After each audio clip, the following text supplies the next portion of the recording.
আসসালামু আলাইকুম, welcome back to my channel. আশা করি আল্লাহর রহমতে সবাই খুব ভালো আছেন। আজকে আপনাদের সাথে শেয়ার করব খুবই মজার ও সহজে তৈরি করে খাওয়া যায় এমন একটা রেসিপি। আমার আজকের রেসিপি হচ্ছে নারকেলের পিঠা।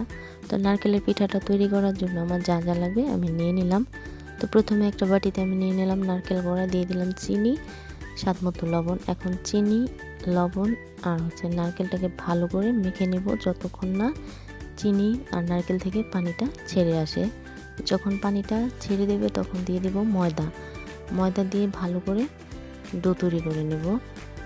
তো এই পিঠাটাতে পানি ব্যবহারের কোনো দরকার নাই, নারকেল আর চিনি থেকে এমনিতেই পানি ছেড়ে দেয়। তো এই তো আমার পিঠার জন্য ডোটা তৈরি হয়ে গেছে। এখন আমি পিঠার জন্য দুইটা ভাগে ভাগ করে নেব। তো এই পিঠাটা একদমই অল্প সময় তৈরি করা যায় আর খুবই মজার একটা পিঠা। তো এখন একটা বাগ আমি নিয়ে অল্প একটু ময়দা দিয়ে তারপর বেলে নেব। যখন পিঠাটাকে বেলবো তখন নিচে একটু ময়দা দিয়ে বেললে খুব সুন্দর করে কাটার সময় উঠে আসবে। আর আমি পিঠাটা একটু মোটা করে নিছি, আপনারা পাতলা করে নিলে যখন ভাজবেন তখন ফেটে ভেঙে যাবে। মোটা করে নিলে খেতেও খুব ভালো লাগবে, ভাজাও খুব সুন্দর হবে। তো এখন আমি কাটার দিয়ে কেটে নিতেছি। আপনারা চাইলে ছুরি বা নিজের মন ইচ্ছা মতো ডিজাইন করে নিতে পারেন। তো এখানে আমি ছোট কাটারটা ব্যবহার করছি, আপনারা চাইলে বড় কাটার দিয়ে করতে পারেন। আর যখন কাটার দিয়ে কাটবেন বা ছুরি দিয়ে কাটবেন, চাইলে একটু ঘি বা তেল ভেতরের অংশে লাগিয়ে কাটবেন, তাহলে খুব সুন্দর করে তাড়াতাড়ি উঠে আসবে। এই পিঠাটা আপনারা আটা বা ময়দা দিয়েও তৈরি করে খেতে পারবেন। খুবই কম খরচে কম সময়ে মজার একটা পিঠা রেসিপি। তো এখন আমি কাটার দিয়ে পিঠাগুলো কেটে খুবই সাবধানে তুলে নিতেছি। যখন আমি পিঠাটা কাটছি এর আগে আমি পিঠার নিচের দিকে একটু ময়দা মেখে নিছি, এর জন্য আমার পিঠা তুলতে খুবই সুবিধা হয়েছে। আপনারা এরকম করে নেবেন, তাহলে আপনাদের পিঠাগুলো তুলতে খুবই ইজি হবে।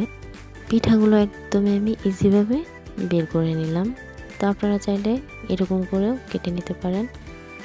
তো আমি তাড়াহুড়া করার কারণে পিঠাগুলো আমার একটু এলোমেলো হয়েছে, যাই হোক সেটা কোনো ব্যাপার না।